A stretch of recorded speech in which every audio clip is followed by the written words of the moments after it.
Amen. Manassé. Manassé. Manassé. Et la Bible dit, ce qu'on vient de lire, que Dieu lui-même, donc non seulement il a fait ça, mais il a amené le peuple à le faire. Il est roi, il fait. Le peuple va faire.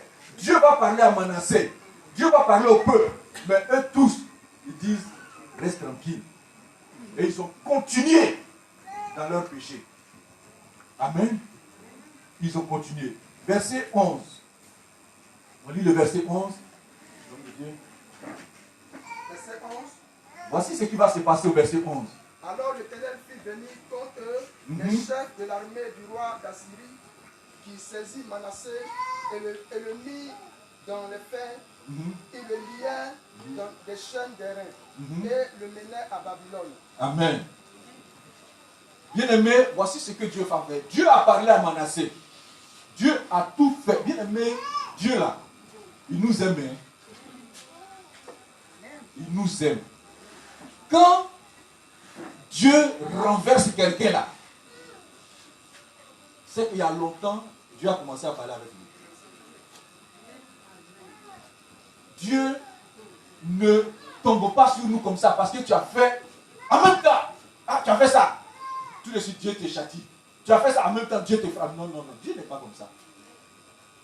Dieu a pris son temps.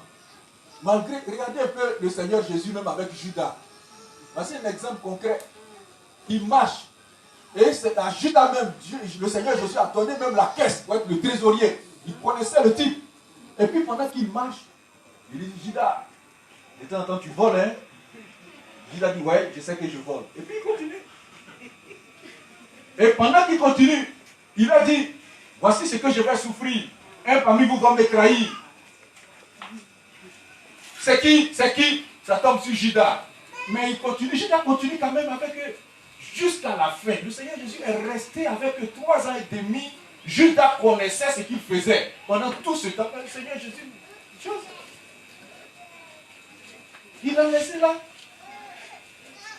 Jusqu'au jour où Judas a trouvé que non, type que je suis là, c'est un vaurien. Et si je devais le vendre, voici à tel prix là. Il allait voir les gens, donnez-moi l'argent là, parce que lui, il avait combien il coûte. Parce que l'homme, je suis allé, je vole depuis. Matin, midi, soir, je vole. Il ne peut pas parler. J'ai fait ce que je veux. Il ne peut pas parler. Il est là, il dit, tu vas me livrer, tu vas me trahir. Ça, c'est l'homme ça. Et quand le temps de Dieu est venu, c'est lui-même qui allait se tuer. C'est pas le Seigneur, lui-même. Il allait se tuer. Dieu est patient avec nous. Amen. Et donc c'est pourquoi quand tu entends, toutes les fois que tu as l'opportunité d'entendre une parole qui t'invite à sortir d'une situation, bien aimé, il faut chercher à en sortir. Il faut chercher à en sortir. Donc voici que Dieu va maintenant réagir contre Manassé parce qu'il a parlé, il est fatigué. Dieu va amener maintenant le roi, les soldats, les chefs de l'armée du roi d'Assyrie. Et c'est la capitale de la Syrie qui était Babylone. Ils les envoient, ils prennent Manassé, donc ils entrent en Israël. Ils prennent possession du pays et ils saisissent Manassé le roi. C'est lui qui cherchait, c'est à cause de lui Dieu les a envoyés. Ils prennent Manassé, on le met au fer. C'est-à-dire on l'a enchaîné. Le roi, hein, on l'a enchaîné. Et ils sont partis, ils l'ont jeté en prison. Amen. Ils l'ont jeté en prison. Manassé est en prison. C'est là-bas qu'il va méditer. Mais de roi, il s'est retrouvé là-bas.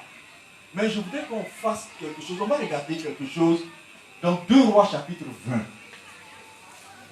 2 Rois chapitre 20, verset 12 au verset 19. 2 Rois chapitre 20, c'est dans ce chapitre-là que le papa de Manassé, comment il s'appelle? Ézéchias. Le roi Ézéchias était malade. Et puis, Dieu lui a dit, Ézéchias, tu m'as servi, je suis content de toi. Je crois que c'est bon maintenant, tu as trop fait, tu vas rentrer. Je vais t'enlever faut me rejoindre en haut ici. Ézéchias est parti pleurer. Il a pleuré. Il a pleuré. Il a tellement pleuré comme un enfant. Dieu dit, bon, il a ramené Ésaïe le prophète. Bon, va lui dire que je vais lui donner combien? 15 années en plus. Amen. Et Dieu, qui est fidèle à sa parole et à ses promesses, va donner 15 années en plus à Ézéchias. Amen. Et donc, si Manassé est devenu roi à 12 ans, ça veut dire qu'il est né dans quelle fourchette? Dans quelle fourchette de temps? Dans les 15 ans là. C'est-à-dire, il fallait qu'il célèbre ça avec Akissi. Et les deux ont célébré ça, Ézéchias et Akissi, et Manassé est né. Donc 3 ans après, c'est-à-dire quand il s'est vu vraiment en forme, après la guérison, Manassé est sorti. Manassé est né, et à 12 ans, quand Manassé avait 12 ans, Ézéchias va mourir, Manassé va prendre le pouvoir. Mais avant la mort d'Ézéchias, quelque chose s'est passé. On va lire à partir du verset 12.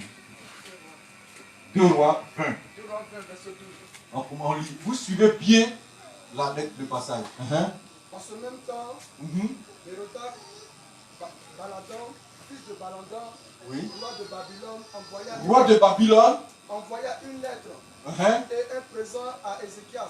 Il envoie une lettre et un présent. Un présent, c'est quoi? Un cadeau à Ézéchias. Car il avait appris la maladie d'Ézéchias. Donc, le roi de Babylone apprend qu'Ézéchias a été malade. Est-ce que les deux étaient amis avant? Les deux étaient